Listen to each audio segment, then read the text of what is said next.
बोलो भागवत भगवान की जय। षष्ठम स्कंद अध्याय। विश्व रूप का वध। वृत्तासुर द्वारा देवताओं की हार और भगवान की प्रेरणा से देवताओं का दधीचि ऋषि के पास जाना।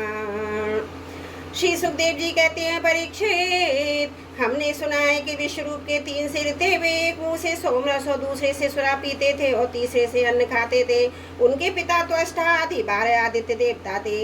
इसलिए वे यज्ञ के समय प्रत्यक्ष रूप में ऊंचे स्वर से बोलकर बड़े विनय के साथ देवताओं को आहुति देते थे। साथ ही वे छिप छिप कर असुरों को भी आहुति दिया करते थे। उनकी माता असुर कुल की थी, इसलिए वे मातृ स्नेह के वशीभूत होकर यज्ञ करते समय इस प्रकार असुरों को भाग पहुंचाया करते थे। वे देवराज इंद्र ने देखा कि इस प्रकार वे देवताओं का अपराध और धर्म की ओट में कपट कर रहे हैं। इससे इंद्र डर गए और क्रोध में भरकर उन्होंने बड़ी फुर्ती से उनके तीनों सिर काट डाले। विश्व रूप का सोमरस पीने वाला सिर पपिया, सुरापान करने वाला गौरैया, अन्न खाने वाला तीतर हो गया। इंद्र चाहते तो विश्व रूप के वध से लगी हुई हत्या को दूर कर सकते थे, परंतु उन्होंने ऐसा करना उचित न समझा। परम हाथ जोड़कर उसे स्वीकार कर लिया तथा एक वर्ष तक उसने छूटने का कोई उपाय नहीं किया। तदंतर सब लोगों के सामने अपनी शुद्धि प्रकट करने के लिए उन्होंने अपनी ब्रह्म हत्या को 4 हिस्सों में बांटकर पृथ्वी, जल, वृक्ष और स्त्रियों को दे दिया। परीक्षित, पृथ्वी ने बदले में यह वरदान लेकर के जहाँ कहीं गड्ढा होगा वहाँ समय अपने आप भर जाएगा। इंद्र की ब्रह्मत्या का चतुर्थांश स्वीकार कर दिया। वही ब्रह्मत्या पृथ्वी में कहीं कहीं ऊसर के रूप में दिखाई पड़ती है। दूसरा चतुर्थांश वृक्षों ने लिया, उन्हें वर मिला। उनका कोई हिस्सा कट जाने पर फिर जम जाएगा। उनमें से भी गोंद के रूप में ब्रह्मत्या दिखाई पड़ती है। स्त्रियों ने वर पाकर कि वे सर्वदा पुरुष का सहवास ना कर सके, ब्रह्मत्या का तीसरा चतुर्वास स्वीकार किया। उनकी ब्रह्मत्या प्रत्येक महीने में रज के रूप में दिखाई पड़ती है। जल ने यह बल पाकर खर्च करते समय ये भी निर्जर आदि के रूप में तुम्हारी बढ़ती ही होती रहेगी। ब्रह्मत्या का चौथा चतुर्थांश स्वीकार किया। फैन, बुद्ध आदि के रूप में वही ब्रह्मत्या दिखाई पड़ती है। ते मनुष्य से हटाकर जल ग्रहण किया करते हैं। विश्व रूप की मृत्यु के बाद उनके पिता त्वष्टा इंद्र, शत्रु तुम्हारी अभिवृद्धि हो, शीघ्र से शीघ्र तुम अपने शत्रु को मार डालो। इस मंत्र से इंद्र का शत्रु उत्पन्न करने के लिए हवन करने लगे। यज्ञ समाप्त होने पर अनिवार्य पचन नामक अग्नि, दक्षिणाग्नि से एक बड़ा भावना दैत्य प्रकट हुआ। वह ऐसा जान पड़ता था मानो लोगों का नाश करने के लिए प्रलयकालीन विकराल काली प्रकट हुआ हो। परीक्षित, वह प्रतिदिन अपने शरीर के सबोर बाढ़ के बराबर बढ़ जाया करता था। वह जले हुए पहाड़ के समान काला और बड़े ढील ढोल का था।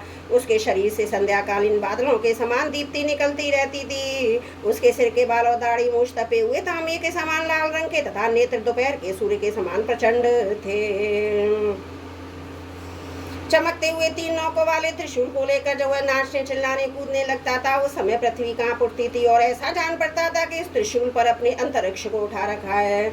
वह बार बार जमाई लेता था। उससे जब उसका कंदरा का समान गंभीर मुंह खुल जाता तब जान पड़ता कि वह सारे आकाश को पी जाएगा, जीभ से सारे नक्षत्रों को चाट जाएगा, अपनी विशाल और विकराल दाढ़ों वाले मुंह से तीनों लोगों को निकल जाएगा।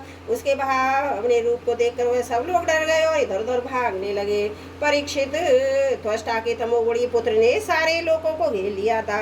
इसी से उस पापी और अत्यंत क्रूर पुरुष का नाम वृत्तासुर पड़ा। बड़े बड़े देवता अपने अपने अनुयायियों के सहित एक साथ ही उस पर टूट पड़े तथा अपने अपने दिव्य अस्त्र शस्त्रों से प्रहार करने लगे। परंतु वृत्तासुर के सारे अस्त्र शस्त्रों को निगल गया। अब तो देवताओं के आश्चर्य की सीमा न रही। उनका प्रभाव जाता रहा। वे सबके सब दीनहीन उदास हो गए और एकाग्र चित्त से अपने हृदय में विराजमान आदि पुरुष श्री नारायण की शरण में गए। देवताओं ने भगवान से प्रार्थना की। वायु, आकाश, अग्नि, जल और पृथ्वी, ये 5 भूत, इनमें से बने हुए तीनों लोग, उनके अधिपति ब्रह्मादि तथा हम सब देवता जिस काल से डरकर उसे पूजा सामग्री की भेंट दिया करते हैं, वही काल भगवान से भयभीत रहता है। इसलिए भगवान ही हमारे रक्षक हैं। प्रभु, आपके लिए कोई नई बात ना होने के कारण कुछ भी देखकर आप विस्मित नहीं होते। आप अपने स्वरूप के साक्षात्कार से ही सर्वदा पूर्ण काम समय में शांत हैं। जो आपको छोड़कर किसी दूसरे की शरण लेता है वह मूर्ख है। वह मानो कुत्ते की पूंछ पकड़कर समुद्र पार करना चाहता हो। बेवस्वतः मनु अब पिछले कल्प के अंत में जिनके विशाल सिंह में पृथ्वी रूप नौका को बांध कर अनायासी प्रलयकालीन संकट से बच गए, वे ही मत्स्य भगवान हम शरणागतों को वृत्तासुर के द्वारा उपस्थित किए हुए दुस्तर भय से अवश्य बचाएंगे। प्राचीन काल में प्रचंड पवन के थपेड़ों से उठी उत्ताल तरंगों की गर्जना के कारण ब्रह्मा जी भगवान के नाभि कमल से उत्पन्न हुए भयानक प्रलयकालीन जल में गिर पड़े थे। यद्यपि वे असहाय थे तथापि उनकी कृपा से उस समय विपत्ति से बच सके। वे ही भगवान हमें इस संकट से पार करें। उन्हीं प्रभु ने अद्वितीय होने पर भी अपनी माया से हमारी रचना की है। उन्हीं अनुग्रह से हम लोग षष्ठी का कार्य का संचालन करते हैं। यद्यपि वे हमारे सामने इस प्रकार की चेष्टाएं कर रहे हैं, तथापि हम स्वतंत्र ईश्वर हैं। अपने इस अभिमान के कारण हम लोग उनके स्वरूप को देख नहीं पाते। वे प्रभु जब देखते हैं तो देवता अपने शत्रुओं से बहुत पीड़ित हो रहे हैं, तब वे वास्तव में निर्विकार रहने पर भी अपनी माया का आश्रय लेकर देवता, ऋषि, पशु, पक्षी, मनुष्य आदि योनियों में अवतार लेते हैं तथा युग युग में हमें अपना समझकर हमारी रक्षा करते हैं। वे ही सबके आत्मा हैं और पारम धाम देव हैं। वे ही प्रकृति परम पुरुष से विश्व के कारण है, विश्व से पृथक भी है और विश्व रूप भी हैं। हम सब उन्हीं शरणागत वत्सल भगवान श्री हरि की शरण ग्रहण करते हैं। उदार शिरोमणि प्रभु अवश्य अपनी निर्जन हम देवताओं का कल्याण करेंगे। श्री सुखदेव जी कहते हैं, महाराज जब देवताओं ने इस प्रकार भगवान की स्तुति की तब वह स्वयं शंख चक्र गदा पदधारी भगवान उनके सामने पश्चिम की ओर अंतरदेश में प्रकट हुए। भगवान के नेत्र शरतकालीन कमल के समान खिले हुए थे। उनके साथ 16 पार्षद उनकी सेवा में लगे हुए थे। वे देखने में सब प्रकार से भगवान के समान ही थे।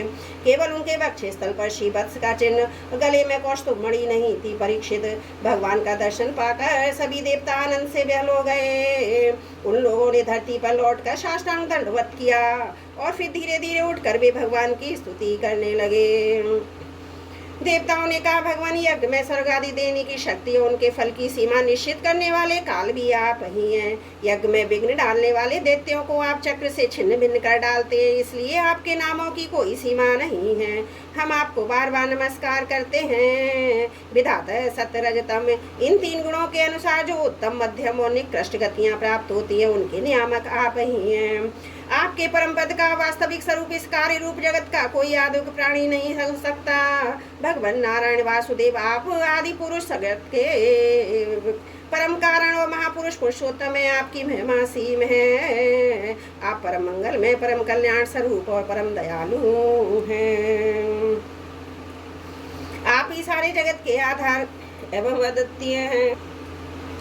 केवल आप ही सारे जगत के स्वामी हैं। आप सर्वेश्वर हैं तथा सौंदर्य और मृदुलता की अधिष्ठात्री देवी लक्ष्मी के परम पति हैं।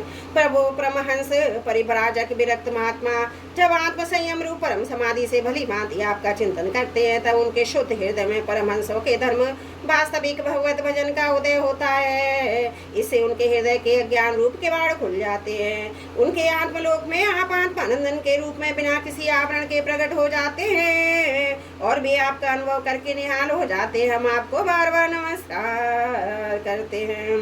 भगवान आपकी लीला का रहस्य जानना बड़ा ही कठिन है, क्योंकि आप बिना किसी आश्रय और प्राकृत शरीर के हम लोगों के सहयोगी की अपेक्षा न करके निर्गुण निर्विकार होने पर भी स्वयं इस सगुण जगत की षष्ठी रक्षा संहार करते हैं। भगवान हम लोग ये बात ठीक ठाक नहीं समझते कि षष्ठी कर्म में आप देवदत्ता आदि किसी व्यक्ति के समान गुणों के कार्य रूप इस जगत में जीव रूप से प्रकट हो जाते हैं। कर्मों के अधीन होकर अपने किए हुए अच्छे बुरे कर्मों का फल भोगते हैं, अथवा आप आत्माराम और शांत स्वभाव एवं सबसे उदासीन साक्षी मात्र रहते हैं तथा सबको समान देखते हैं। हम तो यह समझते हैं कि यदि आप में ये दोनों बातें रहें तो भी कोई विरोध नहीं है, क्योंकि आप स्वयं भगवान हैं। आपके गुण अगणित हैं, महिमा अगाध है, आप सर्वशक्तिमान हैं। आधुनिक लोग अनेकों प्रकार के विकल्प, वितर्क, विचार, झूठे प्रमाणों को तर्कपूर्ण शास्त्रों का अध्ययन करके अपने हृदय को दूषित कर लेते हैं और यही कारण है वे दुराग्रही हो जाते हैं आप में। उनके बाद विवाद के लिए अवसर ही नहीं है। आपका वास्तविक स्वरूप समस्त माया में पदार्थों से परे केवल है। जब आप उसी में अपनी माया को छिपा लेते हैं तब ऐसी कौन सी बात है जो आप में नहीं हो सकती। इसलिए आप साधारण पुरुषों के समान कर्ता भोक्ता भी हो सकते हैं, महापुरुषों के समान उदासीन भी। इसका कारण यह है कि ना तो आप में कर्तव्य भोक्तृत्व है और ना तो उदासीनता। ये आप तो दोनों से विलक्षण अनिर्वचनीय हैं। जैसे एक ही रस्सी का टुकड़ा भ्रांत पुरुषों का सर्पमाला, धारा आदि के रूप में प्रतीत होता है, किंतु जानकार को रस्सी के रूप में, वैसे ही आप में भ्रांत बुद्धि वालों का कर्ता भोक्ता अनेक रूप में दिखते हैं। ज्ञानी को शुद्ध सच्चिदानंद के रूप में आप सभी की बुद्धि का अनुसरण करते हैं। विचार पूर्वक देखने से मालूम होता है कि आप समस्त वस्तुओं में वस्तुत्व के रूप में विराजमान हैं, सबके स्वामी हैं, संपूर्ण जगत के कारण ब्रह्मा प्रकृति आदि के भी कारण हैं। आप सबके अंतर्यामी अंतरात्मा हैं, इसलिए जगत में जितने भी गुण दोष प्रतीत हो रहे हैं उन सब की प्रतीतियां अपने अधिष्ठान स्वरूप आपका ही संकेत करती हैं। और श्रुतियों ने समस्त पदार्थों का निषेध करके अंत में निषेध की अवधि के रूप में केवल आपको ही शेष रखा। मधुसूदन आपकी अमृतमयी मेहमान रस का अनंत समुद्र है, उसके नन्हे से सीकर का भी अधिक नहीं है। एक बार भी स्वाद चख लेने से हृदय में नित्य निरंतर परमानंद की धारा बहने लगती है। उसके कारण अब तक जगत में विषय भोग के जितने भी लेश मात्र प्रतीति मात्र सुख का अनुभव हुआ है या पर लोक आदि के विषय में सुना गया हुआ सबका सब तुम जिन्होंने भुला दिया है।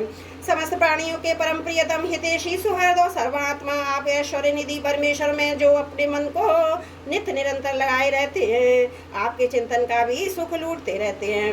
वे आपके अनन्य प्रेमी परम भक्त पुरुष ही अपने स्वार्थ और परमार्थ में निपुण है। मधुसूदन आपके वे प्यारे और सुहृद भक्त जन भला आपके चरण कमलों का सेवन कैसे त्याग सकते हैं, जिससे जन्म मृत्यु रूप संसार के चक्कर से सदा के लिए छुटकारा मिल जाता है। प्रभु आप त्रिलोकी के आत्मा आश्रय है। आपने अपने 3 पांवों से सारे जगत को नाप लिया था और आप ही तीनों लोकों के संचालक हैं। आपकी महिमा त्रिलोकी का ये मनोहरण करने वाली है, इसमें संदेह नहीं कि दैत्य दानव आदि असुर भी आपकी विभूतियां हैं। तथापि उनकी उन्नति का समय नहीं है। यह सोचकर आप अपनी योग माया से देवता मनुष्य पशु नरसिंह और मिश्रित मत्स्य आदि जलचरों के रूप में अवतार ग्रहण करते और उनके अपराध के अनुसार उन्हें दंड देते।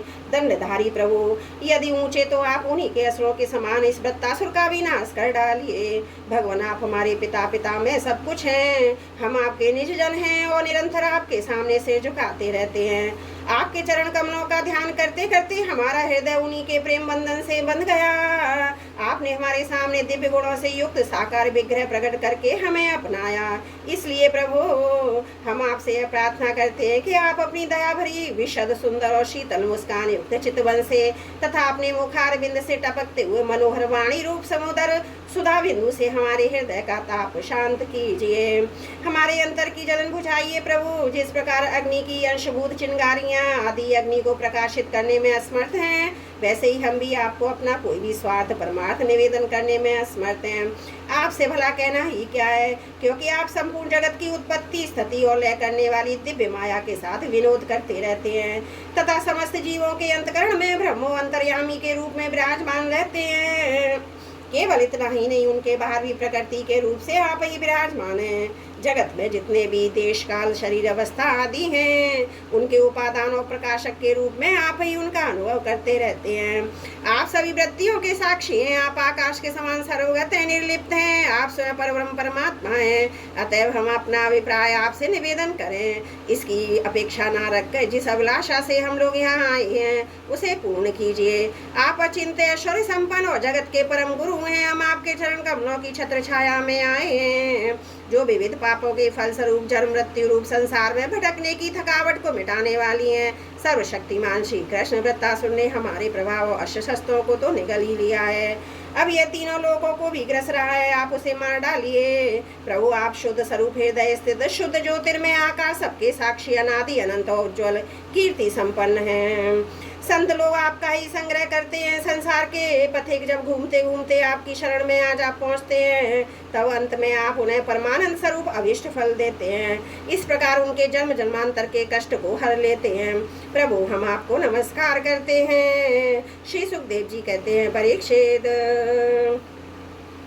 जब देवताओं ने बड़े आदर के साथ इस प्रकार भगवान का स्तवन किया, तब वे अपनी स्तुति सुनकर बहुत प्रसन्न हुए और उनसे कहने लगे। श्री भगवान ने कहा, श्रेष्ठ देवताओं, तुम लोगों ने स्तुति युक्त ज्ञान से मेरी उपासना की है, इससे मैं तुम लोगों पर प्रसन्न हूँ। तुम लोगों ने स्तुति युक्त ज्ञान से मेरी उपासना की है, इससे मैं तुम लोगों पर प्रसन्न हूँ। इस स्तुति के द्वारा जीवों को अपने वास्तविक स्वरूप की स्मृति मेरी भक्ति प्राप्त होती है। देव शिरोमणियों, मेरे प्रसन्न हो जाने पर कोई भी वस्तु दुर्लभ नहीं रह जाती। तथापि मेरे अनन्य प्रेमी तत्ववेत्ता भक्त मुझसे मेरे अतिरिक्त और कुछ भी नहीं चाहते। जो पुरुष जगत के विषयों को सत्य समझता है, वह ना समझ अपने अपने वास्तविक कल्याण को नहीं जानता।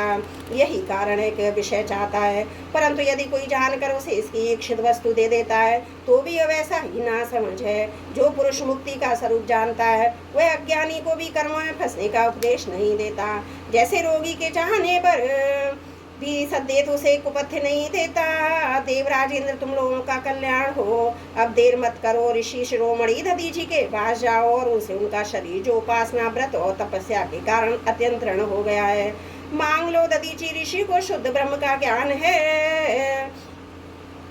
अश्विनी कुमारों को घोड़े के सिर से उपदेश करने के कारण उनका एक नाम अश्वशिर भी है। उनकी उपदेश की हुई आत्मा विद्या के प्रभाव से ही दोनों अश्विनी कुमार जीवन मुक्त हो गए।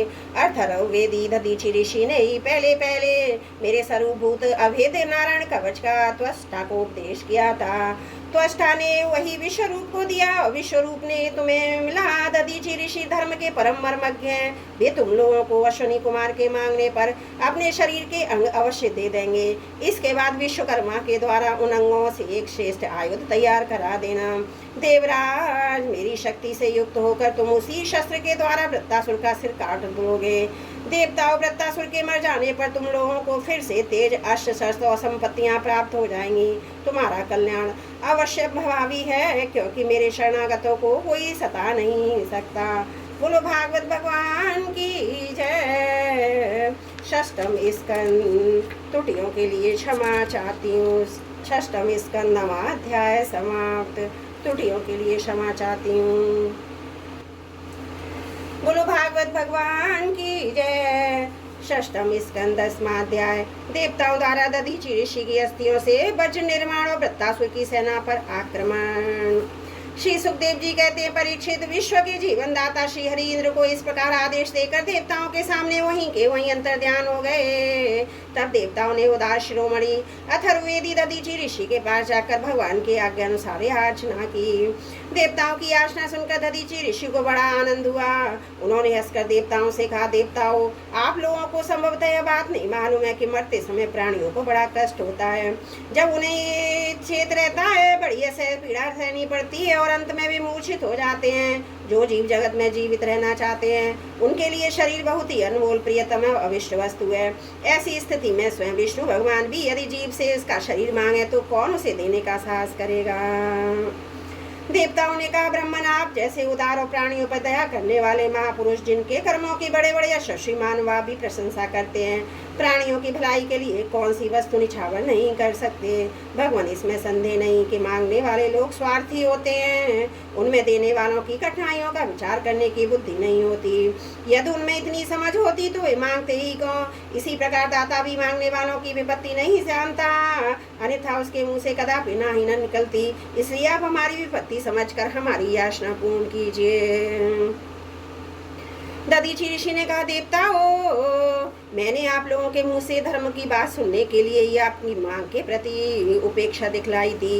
यह लीजिए, मैं अपने प्यारे शरीर को आप लोगों के लिए अभी छोड़ देता हूँ, क्योंकि एक दिन यह स्वयं मुझे छोड़ने वाला है। देव शिरोमणियों, जो मनुष्य इस विनाशी शरीर से दुखी प्राणियों पर दया करके मुख्यतः धर्म और गौड़तः यश का संपादन नहीं करता, वह जड़ पेड़ पौधों से भी गया बीता है। बड़े बड़े महात्माओं ने इस अविनाशी धर्म की उपासना की है। उसका स्वरूप बस इतना ही है कि मनुष्य किसी भी प्राणी के दुख में दुख का अनुभव करे और सुख में सुख का। जगत के धन जन और शरीर आदि पदार्थ क्षणभंगुर हैं, ये अपने किसी काम नहीं आते, अंत में दूसरों के ही काम आएंगे। ओहो, ये कैसी कृपणता है। कितने दुख की बात है कि ये मरण धर्मा मनुष्य इनके द्वारा दूसरों का उपकार नहीं कर लेता। श्री सुखदेव जी कहते हैं, परीक्षित, अथर्ववेदी महर्षि दधीचि ने ऐसा निश्चय करके अपने को परब्रह्म परमात्मा श्री भगवान में लीन करके अपना स्थूल शरीर त्याग दिया। उनके इंद्रिय, प्राण, मन और बुद्धि संयत थे। दृष्टि तत्वमयी थी, उनके सारे बंधन कट चुके थे। अतः जब वे भगवान से अत्यंत युक्त होकर स्थित हो गए तब उन्हें इस बात का पता ही न चला कि मेरा शरीर छूट गया। भगवान की शक्ति पाकर इंद्र का बल पौरुष उन्नति की सीमा पर पहुंच गया। अब विश्वकर्मा जी ने दधीचि ऋषि की हड्डियों से वज्र बनाकर उन्हें दिया। वे उसे हाथ में लेकर ऐरावत हाथी पर सवार हुए। उनके साथ साथ सभी देवता लोग तैयार हो गए। बड़े बड़े ऋषि मुनि देवराज इंद्र की स्तुति करने लगे। अब उन्होंने त्रिलोकी को हर्षित करते हुए वृत्तासुर का वध करने के लिए उस पर पूरी शक्ति लगाकर धावा बोल दिया। ठीक वैसे ही जैसे भगवान रुद्र क्रोधित होकर स्वयं काल पर ही आक्रमण कर रहे हों, परीक्षित वृत्तासुर भी दैत्य सेनापतियों की बहुत बड़ी सेना के साथ मोर्चे पर डटा हुआ था। जो वैवस्वतः मनवंतर इस तरह चल रहा है, उसकी पहली चतुर्युगी का त्रेता युग अभी आरंभ ही हुआ था। उसी समय नर्मदा तट पर देवताओं का दैत्यों के साथ भयंकर संग्राम हुआ। उस समय देवराज इंद्र हाथ में वज्र लेकर रुद्र, वसु, आदित्य दोनों अश्विनी कुमार, पितृगण, अग्नि, मरुदगण और ऋषुगण और साध्यगण और विश्व देव आदि के साथ अपनी कांति से शोभामान हो रहे थे। वृत्तासुर आदि दैत्य उनको अपने सामने आया देख और भी चिढ़ गए। तब नमुची शंबर, अनर्वा, दिमूर्धा, ऋषभ, अम्बर, है ग्रीव, शंकुशिरा, विपरिचिति, अयो मुख, प्लोमा, वृषपर्वा, प्रहेति, हेति, उत्कल, सुमाली, माली आदि हजारों दैत्य, दानव एवं यक्ष राक्षस स्वर्ण के साथ समान से सुसज्जित होकर देवराज इंद्र की सेना को आगे बढ़ने से रोकने लगे। परीक्षित, उस समय देवताओं की सेना स्वयं मृत्यु के लिए भी अजय थी। वे घमंडी असुर सिंहनाद करते हुए बड़ी सावधानी से देव सेना पर प्रहार करने लगे। उन लोगों ने गदा, परिघ, बाण, प्रास, मुदगर, तोमर, शूल पर से, तलवार, शतघ्नि, तोप, भुशुंडी, अस्त्र शस्त्रों की बौछार से देवताओं को सब ओर से ढक दिया। एक पर एक इतने बाण चारों ओर से आ रहे थे कि उनसे ढक जाने के बाद देवता दिखलाई भी नहीं पड़ते थे। जैसे बादलों से ढक जाने पर आकाश के तारे नहीं दिखाई देते। परीक्षित व शस्त्रों वस्त्रों की वर्षा देव सैनिकों को छू तक न सकी। उन्होंने अपने हस्त लाघव से आकाश में ही अन्न के हजार हजार टुकड़े कर दिए। जब असुरों के अस्त्र शस्त्र समाप्त हो गए, तब वे देवताओं की सेना पर पर्वतों के शिखर, वृक्ष, पत्थर बरसाने लगे, परंतु देवताओं ने उन्हें पहले की ही भांति काट गिराया। परीक्षित, जब वृत्तासुर के अनुयायी असुरों ने देखा कि उनके असंख्य अस्त्र शस्त्र भी देव सेना का कुछ बढ़ा न सके, यहाँ तक कि वृक्षों, चट्टानों, पहाड़ों के बड़े बड़े शिखरों से भी उनके शरीर पर खरोंच तक नहीं आई, सबके सब सकुशल हैं, तब तो वे बहुत डर गए। दैत्य लोग देवताओं को पराजित करने के लिए जो जो प्रयत्न करते, वे सबके सब निष्फल हो जाते। ठीक वैसे ही जैसे भगवान श्री कृष्ण के द्वारा सुरक्षित भक्तों पर शूद्र मनुष्यों के कठोर और अमंगल दुर्वचनों का कोई प्रभाव नहीं पड़ता। भगवती मुख असुर अपना प्रयत्न देखकर उत्साह रहित हो गए। उनका वीरता का घमंड जाता रहा। अब वे अपने सरदार वृत्तासुर को युद्ध भूमि में ही छोड़कर भाग खड़े हुए, क्योंकि देवताओं ने उनका सारा बल पौरुष छीन लिया था। जब धीर वीर वृत्तासुर ने देखा कि मेरे अनुयायी असुर भाग रहे हैं और अत्यंत भयभीत होकर मेरी सेना भी तहस नहस और तितर बितर हो रही है, तब वो हंसकर कहने लगा, वीर शिरोमणि वृत्तासुर ने समानुसार विरोचित वाणी से विप्रचित नमुची, पुलोमा में अनर्वा, शंबर आदि दैत्यों को संबोधित करके कहा, असुरो भागो मत, मेरी एक बात सुन लो। इसमें संदेह नहीं कि जो पैदा हुआ है उसे एक न एक दिन अवश्य मरना ही पड़ेगा। इस जगत में विधाता ने मृत्यु से बचने का कोई उपाय नहीं बताया। ऐसी स्थिति में यदि मृत्यु के द्वारा स्वर्ग आदि लोक और स्वश भी मिल जा रहा है, तो ऐसा कौन बुद्धिमान है जो उस उत्तम मृत्यु को ना अपनाएगा। संसार में दो प्रकार की मृत्यु परम दुर्लभ है, श्रेष्ठ मानी गई है। एक तो योगी पुरुष का अपने प्राणों को वश में करके ब्रह्म चिंतन के द्वारा शरीर का परित्याग, और दूसरा युद्ध भूमि में सेना के आगे रहकर बिना पीठ दिखावे जूझ मरना। तुम लोग भला ऐसा शुभ अवसर क्यों खो रहे हो? बोलो भागवत भगवान की जय। षष्ठम स्कंद 10वां अध्याय समाप्त। त्रुटियों के लिए क्षमा प्रार्थी हूँ। बोलो भागवत भगवान की जय। षष्ठम स्कंद 11वां अध्याय। वृत्तासुर की वीरवाणी और भगवत प्राप्ति। श्री सुखदेव जी कहते हैं, परीक्षित, असुर सेना भयभीत होकर भाग रही थी। उसके सैनिक इतने अचेत हो रहे थे कि उन्होंने अपने स्वामी के धर्मानुकूल वचनों पर भी ध्यान न दिया। वृत्तासुर ने देखा कि समय की अनुकूलता के कारण देवता लोग असुरों की सेना को खदेड़ रहे हैं और वह इस प्रकार छिन्न भिन्न हो रही है मानो बिना नायक की हो। राजा ने यह देखकर वृत्तासुर अशिष्टता और क्रोध के मारे तिलमिला उठा। उसने बलपूर्वक देव सेना को आगे बढ़ने से रोक दिया। उन्हें डांट कर ललकारते हुए कहा, शुद्र देवताओं, रणभूमि में पीठ दिखाने वाले कायर, असुरों पर पीछे से प्रहार करने वाले क्या लाभ है? ये लोग तो अपने माँ बाप के मलमूत्र हैं, परंतु अपने को शूरवीर मानने वाले तुम्हारे जैसे पुरुषों के लिए भी तो डरपोकों को मारना कोई प्रशंसा की बात नहीं है, और ना इनसे तुम्हें स्वर्ग ही मिल सकता है। यदि तुम्हारे मन में युद्ध करने की शक्ति और उत्साह है तथा जीवित रहकर विषय भोग भोगने की लालसा नहीं है, तो क्षण भर में मेरे सामने डट जाओ और फिर युद्ध का मजा चख लो। परीक्षित वृत्तासुर बड़ा बलि था। वह अपने डील डॉल से ही शत्रु देवताओं को भयभीत करने के लिए ला। उसने क्रोध में भरकर इतने जोर का सिंहनाद किया कि बहुत से लोग तो उसे सुनकर ही अचेत हो गए। वृत्तासुर की भयानक गर्जना से सबके सब देवता मूर्छित होकर पृथ्वी पर गिर पड़े, मानो उन पर बिजली गिर गई हो।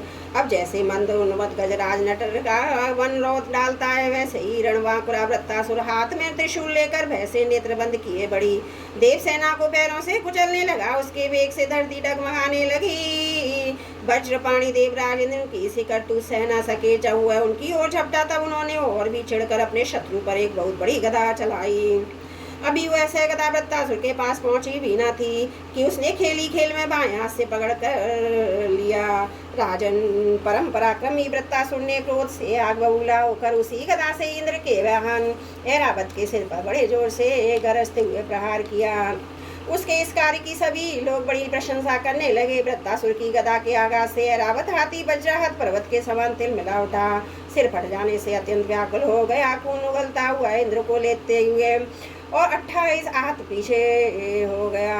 देवराज इंद्र अपने वाहन ऐरावत के मूर्छित हो जाने से स्वयं भी विषादग्रस्त हो गए। यह देखकर युद्ध धर्म के मर्मज्ञ वृत्तासुर ने उनके ऊपर फिर से गदा नहीं चलाई। तब तक इंद्र ने अपने अमृत स्त्रावी हाथ के स्पर्श से घायल ऐरावत की वथा मिटा दी और वे फिर रणभूमि में आ डटे। परीक्षित, जब वृत्तासुर ने देखा कि मेरे भाई विश्वरूप का वध करने वाला शत्रु इंद्र युद्ध के लिए हाथ में वज्र लेकर फिर सामने आ गया है, तब उसके उनके उस क्रूर पाप कर्म का स्मरण हो आया और वह शोक और मोह से युक्त को हंसता हुआ उनसे कहने लगा। वृत्तासुर बोला, आज मेरे लिए बड़े सौभाग्य का दिन है कि तुम्हारे जैसा शत्रु, जिसने विश्वरूप के रूप में ब्राह्मण अपने गुरु एवं मेरे भाई की हत्या की है, मेरे सामने खड़ा है। अरे दुष्ट, अब शीघ्र से शीघ्र मैं तेरे पत्थर के समान कठोर हृदय को अपने शूल से विदीर्ण करके भाई से उदीर्ण होऊंगा। आहा, यह मेरे लिए कैसे आनंद की बात है। इंद्र, तूने मेरे हाथ में इतना निष्पाप बड़े भाई के, जो ब्राह्मण होने के साथ ही यज्ञ में दीक्षित और तुम्हारा गुरु था, विश्वास दिलाकर तलवार से तीनों सिर उतार लिए। ठीक वैसे ही जैसे स्वर्गकामी निर्दय मनुष्य यज्ञ में पशु का सिर काट डालते हैं। दया लज्जा लक्ष्मी कीर्ति तुझे छोड़ चुकी है। तूने ऐसे ऐसे नीच कर्म किए हैं जिनकी निंदा मनुष्यों की तो बात ही क्या है, राक्षस तक करते हैं। आज मेरे त्रिशूल से तेरा शरीर टूक टूक हो जाएगा, बड़े कष्ट से तेरी मृत्यु होगी। तेरे जैसे पापी हो आप भी नहीं जलाएगी। तुझे तो गीत नौच नौच कर खाएंगे। ये ज्ञानी देवता तेरे जैसे नीच और क्रूर के अनुयायी बनकर मुझ पर शस्त्रों से प्रहार कर रहे हैं। मैं अपने तीखे त्रिशूल से उनकी गर्दन काट डालूंगा। उनके द्वारा गणों के सहित भैरावादी भूतनाथों को बलि चढ़ाऊंगा। वीर इंद्र, यह भी संभव है कि तू मेरी सेना को छिन्न भिन्न करके अपने वज्र से मेरा सिर काट ले। तब तो मैं अपने शरीर की बलि पशु पक्षियों को समर्पित करके कर्म बंधन से मुक्त हो महापुरुषों की चरण रज का आश्रय ग्रहण करूंगा। जिस लोक में महापुरुष जाते हैं वहां पहुंच जाऊंगा। देवराज, मैं तेरे सामने खड़ा हूँ, तेरा शत्रु हूँ। अब तू मुझ पर अपना अमोघ वज्र क्यों नहीं छोड़ता। तू यह संदेह ना कर सके कि तेरी गदा निष्फल हो गई। कृपण पुरुष से की गई याचना के समान यह वज्र भी वैसे ही निष्फल हो जाएगा। इंद्र, तेरा यह वज्र श्री हरि के तेज और दधीचि ऋषि की तपस्या से शक्तिमान हो रहा है। विष्णु भगवान ने मुझे मारने के लिए तुझे आज्ञा भी दी है, इसलिए अब तू इसी वज्र से मुझे मार डाल, क्योंकि जिस पक्ष में भगवान श्री हरि है उधर ही विजय लक्ष्मी और सारे गुण निवास करते हैं। देवराज, भगवान संकर्षण के ज्ञानानुसार मैं मन को उनके चरण कमलों में लीन कर दूंगा। तेरे वज्र का वेग मुझे नहीं, मेरे विषय भोग रूप फंदे को काट डालेगा और मैं शरीर त्याग कर मुनिजनोचित गति प्राप्त करूंगा। जो पुरुष भगवान से अनन्य प्रेम करते हैं उनके निज जन उन्हें भी स्वर्ग पृथ्वी रसातल की संपत्तियां नहीं देते, क्योंकि उनसे परमानंद की उपलब्धि तो होती ही नहीं है। उल्टे द्वेष, उद्वेग, अभिमान, मानसिक पीड़ा, कलह, दुख, परिश्रम ही हाथ लगते हैं। इंद्र, हमारे स्वामी अपने भक्त के अर्थ, धर्म और काम संबंधी प्रयास को व्यर्थ कर दिया करते हैं। सच पूछो तो इसी से भगवान की कृपा का अनुमान होता है, क्योंकि उनका ऐसा कृपा प्रसाद अकृष्ण भक्तों के लिए अनुभव गम्य है, दूसरों के लिए तो अत्यंत दुर्लभ है। भगवान को प्रत्यक्ष अनुभव करते हुए वृत्तासुर ने प्रार्थना की, प्रभु आप मुझ पर ऐसी कृपा कीजिए कि अनन्य भाव से आपके चरण कमलों की आश्रित सेवकों की सेवा करने का अवसर मुझे अगले जन्म में भी प्राप्त हो। प्राण वल्लभ मेरा मन आपके मंगल में गुणों का स्मरण करता रहे, मेरी वाणी उन्हीं का गान करे, शरीर आपकी सेवा में संलग्न रहे। सर्व सौभाग्य निधि मैं आपको छोड़कर स्वर्ग ब्रह्मलोक भूमंडल का साम्राज्य रसातल का एक छत्र राज्य योग की सिद्धियां यहाँ तक कि मोक्ष भी नहीं चाहता। जैसे पक्षियों के पंखीन बच्चे अपनी माँ की बाट जोते रहते हैं, जैसे भूखे बछड़े अपनी माँ का दूध पीने के लिए आतुर रहते हैं, और जैसे वियोगी पत्नी अपनी प्रवासी प्रियतम से मिलने के लिए उत्कंठित रहती है, वैसे ही कमल नयन मेरा मन आपके दर्शन के लिए झटपटा रहा है। प्रभु मैं मुक्ति नहीं चाहता, मेरे कर्मों के फलस्वरूप मुझे बार बार जन्म मृत्यु के चक्कर में भटकना पड़े, इसकी परवाह नहीं। परंतु मैं जहाँ जहाँ जाऊँ, जिस योनि में जन्मूँ, वहाँ वहाँ भगवान के प्यारे भक्तजनों से मेरी प्रेम मैत्री बनी रहे। स्वामी मैं केवल यही चाहता हूँ कि जो लोग आपकी माया से दिए गए स्त्री पुरुष और पुत्र आदि में आसक्त हो रहे हैं, उनके साथ मेरा कभी किसी प्रकार का भी संबंध ना हो। बोलो भागवत भगवान की जय। षष्ठम स्कंद 11वां अध्याय। त्रुटियों के लिए क्षमा चाहती हूँ। बोलो भागवत भगवान की जय। षष्ठम स्कंद 12वां अध्याय। वृत्तासुर का वध। श्री सुखदेव जी कहते हैं, राजन वृत्तासुर रणभूमि में अपना शरीर छोड़ना चाहता था, क्योंकि उसके विचार से इंद्र पर विजय प्राप्त करके स्वर्ग पाने की अपेक्षा मरकर भगवान को प्राप्त करना श्रेष्ठ था।